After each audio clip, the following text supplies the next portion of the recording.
It's common for celebrities to stumble when they move into business. But Meghan Markle's latest attempt hasn't just stumbled, it's turned into one of the biggest PR disasters of the year. She launched her so-called flagship product, a fruit spread critics said looked more like tomato paste than jam.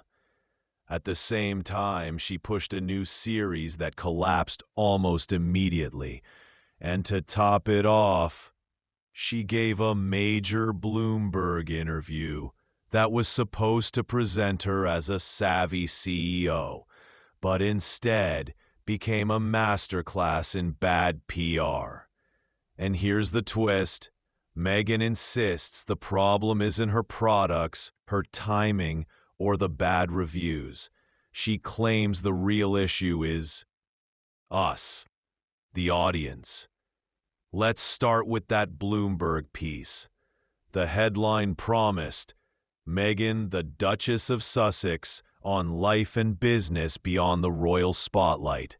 Readers expected insights from a rising entrepreneur.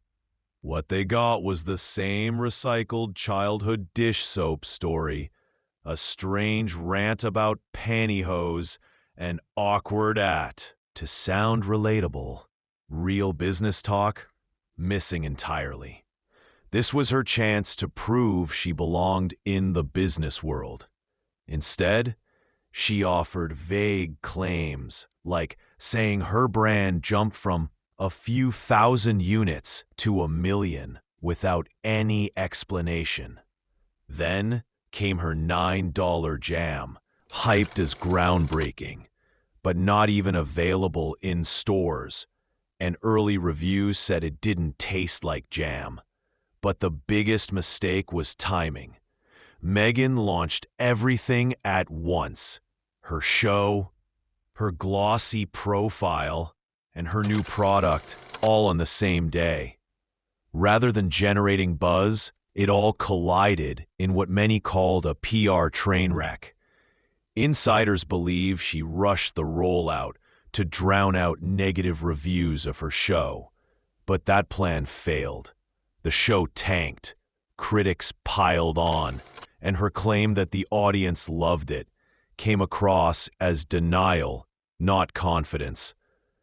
Another theme Meghan pushes is that people don't see the real her, only a false version created by the media. But that's a tough sell when remember the Oprah interview, the Netflix series, and even her courtroom admission that she provided misleading information?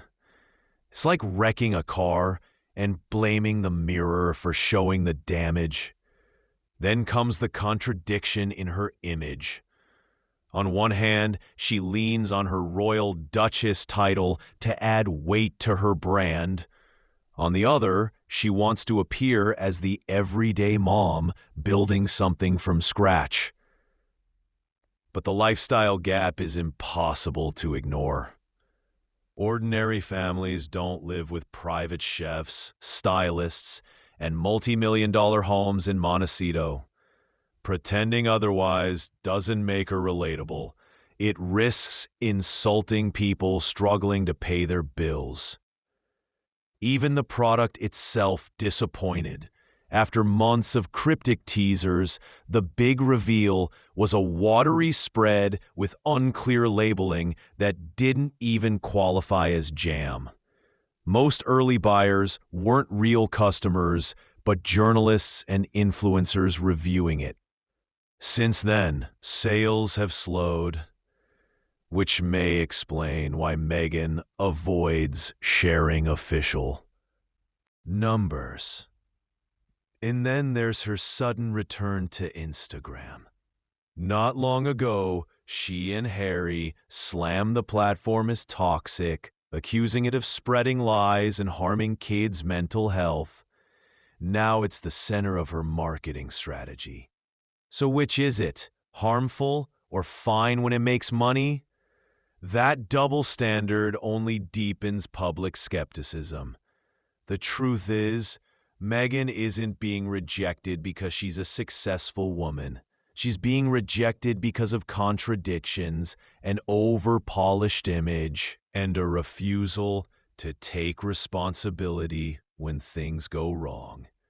Asked recently what she wanted people to know about her, Meghan said, "I'm a real person."